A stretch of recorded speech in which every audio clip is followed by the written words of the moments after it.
So you're back with Sean and Andy from Tough Waterproofing, and in this video we're going to talk to you about the Flexible GRP, the standard primer. So this is the primer that we're going to use on our tongue and groove board joints and also on our square edge board joints. We're going to show you how we do both of those. At the end we'll also show you how you can lick the board with the primer to seal it, them, yes. if you're not going on straight away. Yeah.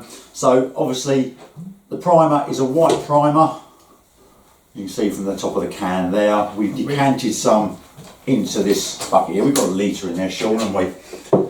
So with this primer you do need to use the granulated hardener. So when you open these up you'll find a little scoop in there, so, and then this bag.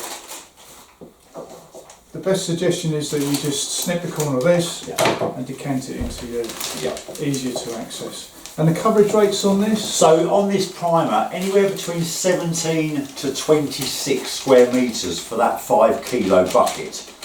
Now the difference between those two amounts is that obviously a smooth surface like your OSB, we know that we're going to be getting up to the 26 square metres.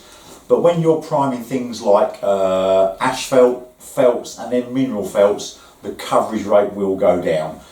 So if it's a rough surface, work on that 17 square metres, and then obviously smooth surfaces up to 26.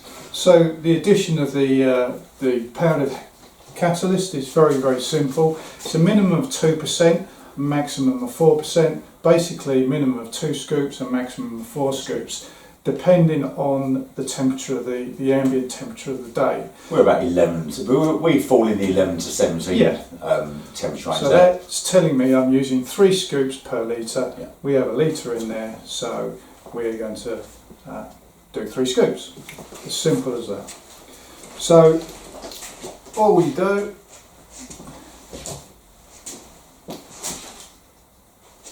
down there.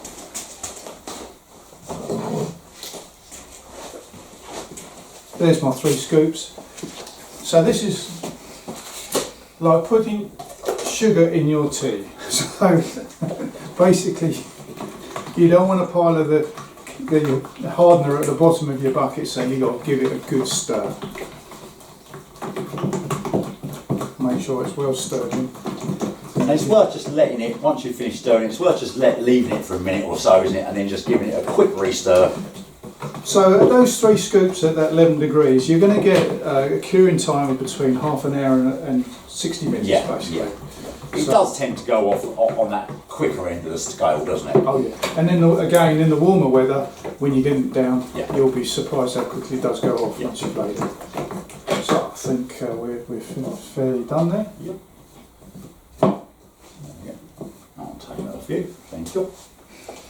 So I think we mentioned already that with our tongue and groove joints, all we need to do is literally fill them to the top with our resin. So the idea is to give it a good brush, and in fact we can squeegee the primer into the joints. So basically what you're doing is you're just using that, not using any more primer, but we're actually using it to fill the joint,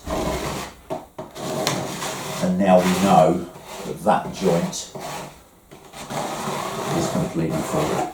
And then just to tidy that up, we can just literally, and we now know that that joint is full, which is what we're looking for. It is, and of course that will stop any pinholing along that joint, because the resin, is filled the gap, glued the boards, spot on.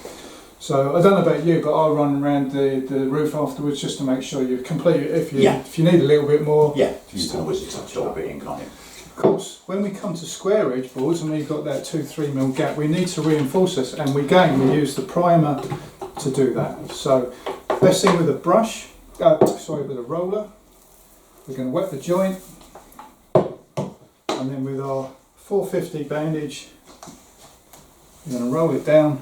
You can cut it or you can tear it. Yeah. And then another application over the top.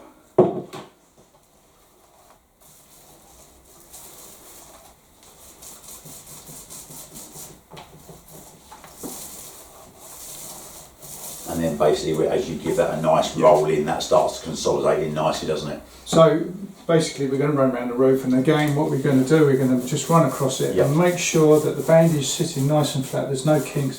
And in fact this, just like the resin breaks down the binder, it does, yes. Allows us to manipulate the fibres once they've been released. Yeah, that's it. And you can just see that now, it's starting to grip the edges of those boards. And that is now your joint ready to take your roofing system. And that's it. And you were saying earlier about if you want to lick your boards, if the boards are going to be exposed for any period of time, you can lick them. If you're going to do that, I would actually recommend that you want to try and get these trim edges done with your resin before you leave the job, because we don't want water to go under there. So at this point, literally, we can come over, lick the deck, but before I leave, I'd want to get these waterproofed in. Absolutely. So if your trims are not in situ, then not an issue. Yeah, they can go on afterwards, can't they? I would always recommend sheeting your boards over anyway, but I mean, it's literally a case of... That's it. At least we now know that those boards, if we do get light showers, a bit of moisture on them, they're not going to absorb water and you're not going to have the problems going forward. It's a little bit like with the standard GRP systems, just doing it with a bit of base resin. Exactly, yeah. So you know that if any water gets through your sheeting now, it just sits on the top and it's not going to ingress into this fabric of the board and cause you problems down the line. That's it. And then literally any remaining primer you've got in the bucket, knock the roll off, let it cure. You can break it out of the buckets and reuse those again. So that's your general purpose primer onto your square edged and tongue and groove board joints. And we'll see you in the next video.